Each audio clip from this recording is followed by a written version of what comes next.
Welcome back to Askewed Reviews, and today we are doing another fan request, and it is for the 1989 adventure, horror, comedy, fantasy, Little Monsters. Here is your trivia question for today. What is Brian Stevenson's favorite kind of sandwich? The answer will be at the end of this video. Our film begins with a family just having moved to Boston, and as they get acclimated to their home, we meet the Stevensons. That's Brian, Eric, and their mother and father.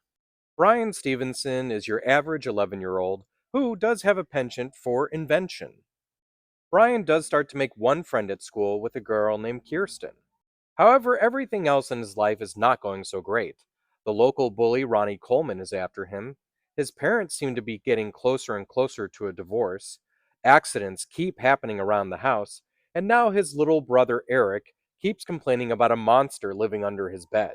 So Brian decides to make a deal with his brother that he will sleep in his room to prove that there are no such things as monsters. Now, of course, Brian gets proven wrong that very first night. But he does learn something that apparently, if direct light hits these monsters, they get turned into piles of clothes. Now, instead of just letting the monster die from the light, Brian does end up saving him. The monster, named Maurice, is very appreciative of this, so he decides to give Brian a special tour.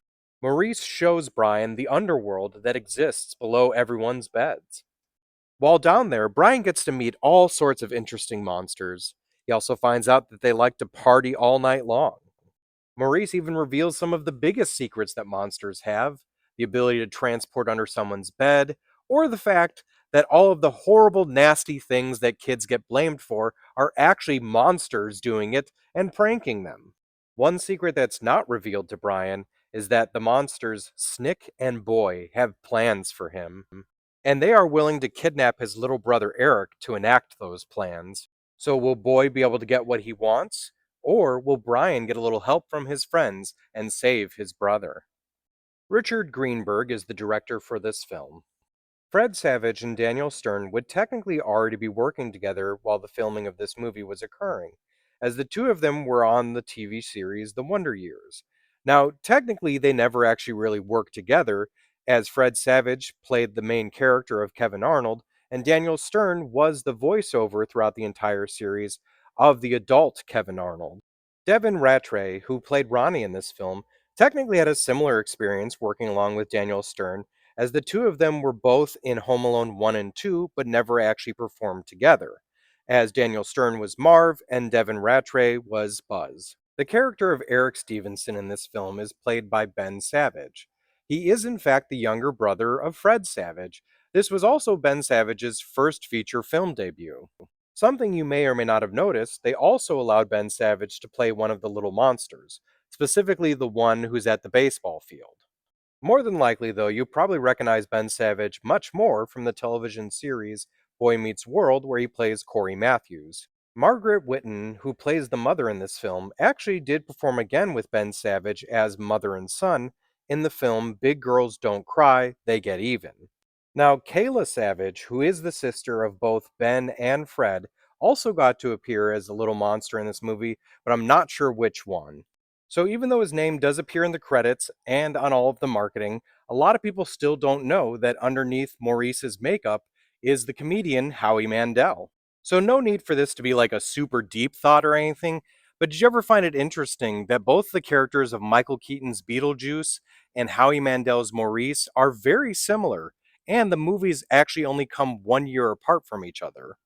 In case you were wondering, the movie that appears on the television in the closet is the original 1958 The Fly.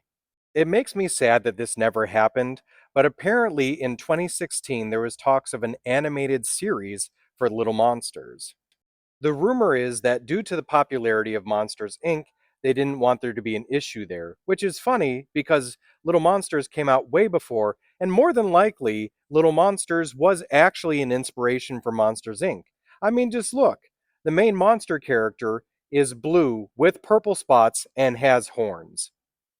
Now, it's very hard to find, but if you are a fan of Little Monsters, there was a short lived comic book series. One thing you definitely should get your hands on, though, is the Little Monsters soundtrack. It was so good and one of the best parts of the movie. Little Monsters is definitely another movie that I practically grew up watching on a consistent basis. I will say it doesn't exactly hold up to the test of time. It's a fantastic movie, but there are some things that don't make a lot of sense, but I still really enjoyed it. So I'm going to give this movie a 4 out of 5. Now, as for the trivia question from the beginning of this episode, what is Brian Stevenson's favorite kind of sandwich? Brian's favorite sandwich is a peanut butter and onion sandwich.